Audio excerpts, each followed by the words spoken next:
Bonsoir, nous allons commencer par l'hôpital d'Arpajon qui ce matin avait décidé d'une nouvelle mobilisation contre la fermeture du service réanimation, décidée par l'agence régionale de santé, l'ARS. Une soixantaine de travailleurs hospitaliers distribuaient donc des tracts à la sortie de la nationale 20 aux automobilistes pour faire connaître bien sûr leurs revendications. Une action coup de poing en attendant, Audrey Coll, la réponse du ministre de la Santé sur l'avenir du service en question. Ce matin, il ne faisait pas bon prendre la N20 sortie Arpajon. Les hospitaliers ont filtré la circulation. Plus de 2000 tracts ont été distribués aux automobilistes pour mobiliser contre la fermeture du service de réanimation demandé par l'ARS. C'est une décision politique en fait, parce que comme on l'a déjà dit plusieurs fois, économiquement, au nombre d'entrées, qualité, il est au top ce service de réanimation. La mobilisation visait non pas à bloquer mais à filtrer les voitures à la sortie de la N20 pour démontrer toute l'importance en Île-de-France de la proximité des hôpitaux. On est tributaire de la circulation pour circuler entre les hôpitaux et que si les distances ne sont pas très importantes en Île-de-France d'un hôpital à l'autre, le temps qu'on met pour aller d'un hôpital à l'autre est fonction de la fluidité de la circulation. Aujourd'hui, l'hôpital est en attente d'une réponse du ministère de la Santé pour tenter de conserver leurs services, mais le centre hospitalier ne se contentera pas de quelques mois de répit. Ce que l'on demande, c'est du temps pour que l'on voit dans 2, dans 3 ans maintenant, les possibilités qu'il y ait de possibles redéploiements, mais c'est certainement pas à l'ordre du jour en ce moment. Un dernier recours pourra être déposé au tribunal administratif, mais avant le 3 mai. D'ici là, d'autres actions plus importantes pourraient être organisées. C'est dans quelques heures que Jérôme Guedj laissera son siège de député à François Lamy, l'ex-ministre de la Ville. Jérôme Guedj qui s'est abstenu hier lors du vote sur le pacte de stabilité. Le toujours député et président du Conseil général s'était également abstenu, on s'en souvient, le 8 avril sur le vote de confiance. L'élu vient en tout cas de déposer son rapport d'information sur le financement de la branche famille de la sécurité sociale et son texte critique les mesures prises à ce sujet par le gouvernement et ce depuis 2012. Un rapport qui prône un financement stable et autonome des prestations familiales et le maintien de la participation des entreprises. Rien à voir, ça s'est passé et ça se passe toujours à Longjumeau, un tremplin jeune organisé pour découvrir de nouveaux talents. Les habitants de la commune âgés de 12 à 25 ans sont invités à participer à l'événement devant un jury de la danse, du chant et même de la magie. Le vainqueur aura l'occasion de se produire le 17 mai lors de la journée de la culture urbaine. Pour les jeunes, c'est super cool. Disons que ça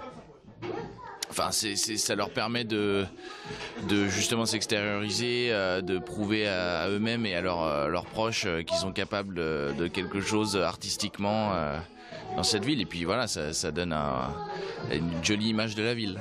Aujourd'hui, j'ai participé au tremplin jeune à Longjumeau. J'ai chanté. J'ai chanté Drake, All Don't Go and Gum. Au début, je le faisais juste pour le plaisir, mais après, ouais, si je peux être qualifiée, ouais, ça serait bien.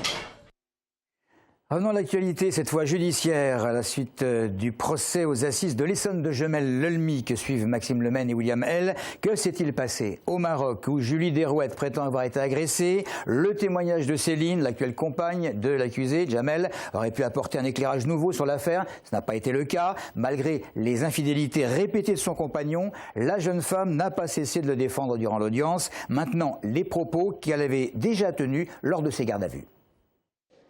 Céline, une femme visiblement blessée qui semble subir toute cette affaire. Il s'agit d'un témoin clé susceptible d'expliquer ce qui s'est passé au Maroc, le fameux accident dont a été victime Julie Derouet. Mais à aucun moment, Céline n'incrimine son compagnon Jamel Lelmy. D'ailleurs, pour elle, elle le dit depuis le début, Julie n'a jamais été avec Jamel. Elle décrit Julie comme une harceleuse qui aura envoyé de nombreux textos à Jamel, des textos tantôt délicats, tantôt pornographiques. Ces SMS, d'ailleurs, Jamel lui aurait montré tant il était dans l'embarras à l'époque, toujours selon Céline.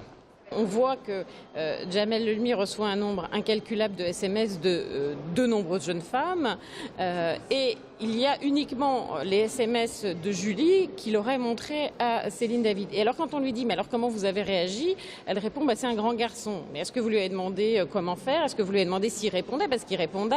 Non, je ne lui ai pas demandé. Donc on a du mal à comprendre la sincérité de ce témoignage quand elle explique qu'il lui aurait montré des SMS de Julie en lui disant qu'il était harcelé. Les infidélités de Jamel ont été évoquées à de nombreuses reprises durant l'audience, mais ce n'était pas assez pour faire fléchir Céline, bien consciente des frasques de son compagnon, mais qui n'a eu de cesse durant l'audience d'invoquer la vie privée. Et puis le parquet d'Évry a requis un renvoi aux assises pour assassinat de Yoni Palmier, détenu pour 4 meurtres commis avec la même arme dans l'Essonne, et un non-lieu pour Michel Courtois, incarcéré depuis 6 mois dans cette affaire.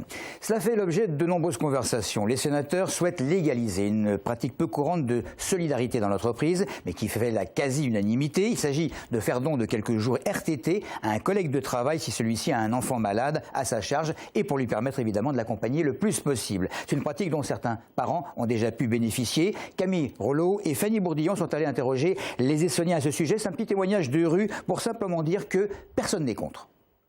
Si c'est pour un enfant malade, oui. Il faut qu'il y ait une entrée dans une société pour faire ce genre de choses. Ah oui, c'est une bonne idée. Je trouve ça pas mal. Faut pas qu'on nous mente non plus, parce que bon, c'est quand même nos RTT. Qu'est-ce que ça coûte de donner un jour ou deux de journée de récupération? C'est toujours sympa de dépanner un collègue. Si on en a en plus, pourquoi pas partager? Si le collègue, je le connais bien et puis que c'est un ami à moi, ouais, ça pourrait se faire. À titre personnel, ça ne posera aucun problème, bien sûr. Pas une loi, non. Pas une loi. Il y a des choses plus importantes, on va dire, que ça, mais ouais.